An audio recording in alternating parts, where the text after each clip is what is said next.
Panoorin nyo ito mga boss, yung kamuting riders na to.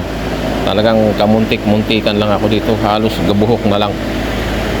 Nasagi niya ko. Ayan, panoorin nyo dyan. Ayun oh. Ayan, gabuhok lang. Tumayo yung balahibo ko dyan. Pero sinubukan ko siyang habulin.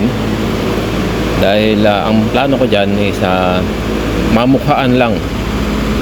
At kung may pagkakataon pagsasabihan ko sana. So habang hinahabol ko siya, yan yun yung nakadamit na yan. Pinaplacer ko siya dyan pero parang hindi ako pinapansin. Tapos pilit niya akong iniiwasan. Tapos meron siya nakatabi na kala mo magkasama sila, kinakausap niya kunwari.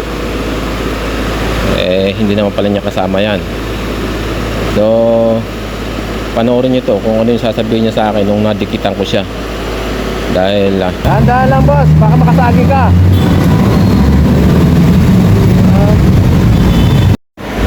Oh, di ba? Narinig niyo yung sinabi niya sa akin. Parang ano lang tumango lang na parang walang nangyari. Kaya boss, kung kayo ay maka-experience ng mga ganitong sitwasyon at muntik kayong matagi, wag na wag po ang iinit ang ulo.